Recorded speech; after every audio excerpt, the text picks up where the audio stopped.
గణపతికి 2 శరీరాలు ఉన్నాయని అంటారు. అది ఎలా సాధ్యం? ఇలా చెప్పడంలో అంతరార్థం ఏమిటి? కంఠం నుంచి కింద వరకు ఒక శరీరం, కంఠం నుంచి పై వరకు ఒక శరీరం. ఇది గణపతికి ఉన్నటువంటి 2 శరీరాలు. ఏంటండి, ఉన్నది ఒకటే కదా శరీరం అని అనిపిస్తుంది.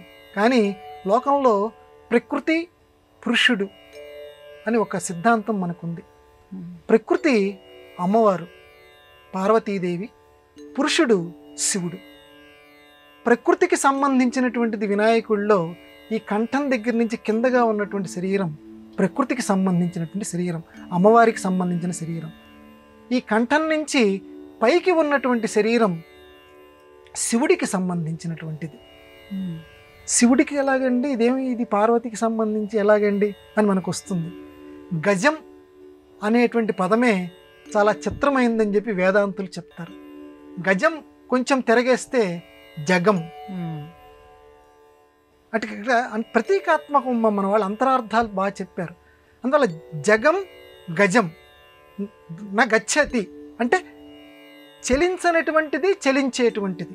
ఈ 2 అర్థాల్లో గనక మనం తీసుకుంటే పైన ఉన్నటువంటి శరీరం ఈ గజాసురుడిని చంపినటువంటిది, లేకపోతే ఏనుగు తలను తీసుకొచ్చి ఈ నెత్తి మీద పెట్టారు అని మనం కథలో, వినాయక యొక్క వ్రత కథలో మనం చెప్పుకుంటాం. ఏంటంటే అక్కడనంటే గజముఖుడు, గజము అని అంటే ఈ జగత్తుకి ప్రతీక. ఎందుకంటే పరమశివుడు ఏదైతే ఉన్నాడో ఆయన ఈ జగత్తుకి మొత్తానికి ఆధారమైనటువంటి వాడు మనందరికీ తెలుసు కదా. లింగయతి మొత్తం అంతా వ్యాపించినటువంటి వాడు, లింగాకారంలో వ్యాపించినటువంటి వాడు పరమాత్మ, ఆ శివుడు. ఆ శివుడికి సంబంధించినటువంటి ఆ లింగస్వరూపునికి సంబంధించినటువంటిది జగం. ఆ జగమే గజమైంది. అందువల్ల ఆయన గజాసురుడి యొక్క ముఖాన్ని తీసుకొచ్చి ఇక్కడ పెట్టాడు. అంటే జగత్తు మొత్తం కూడా ఒక కంఠం వరకు ఆ శివభగవానుడు వినాయకుడికి ఒక శరీరంగా పెట్టాడు. మరి ఈ కింద ఉన్నటువంటి శరీరం అమ్మవారు. అమ్మవారు ఏం చేస్తుందంటే ఈ జగత్తు మొత్తాన్ని కూడా శాసిస్తుంటుంది, పోషిస్తూ ఉంటుంది, విష్ణుమూర్తి స్వరూపంలోనూ తానుగా కూడా. అందువల్ల ఈ జగత్తు మొత్తాన్ని పోషించేటువంటిది కాబట్టి అందుకే ఆయనకు ఉదరం, బ్రహ్మాండాలన్నిటినీ కలిగి ఉన్నాడు వినాయకుడు. అందుకే ఆయన బొజ్జగా ఉంటుంది. కాబట్టి అమ్మవారు యొక్క శరీరం ఈ ప్రకృతికి సంబంధించినటువంటి శరీరం ఈ కంఠం కింద ఉన్నటువంటి ప్రదేశం. అందువల్ల వినాయకుడికి 2 శరీరాలు ఆ రకంగా ఉన్నాయని చెప్పి పెద్దవాళ్ళు చెప్తారు.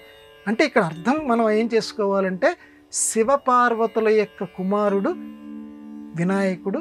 ఆ శివపార్వతులు ఇద్దరూ కూడా ఆయనలోనే ఉన్నారు. కాబట్టి వినాయక ఆరాధన చేస్తే శివపార్వతుల్ని కూడా ఆరాధించినట్లే అని పెద్దవాళ్ళు గాణాపత్యం అని చెప్పి ఆరాధనల్లో ఒక ఆరాధన ఉంది.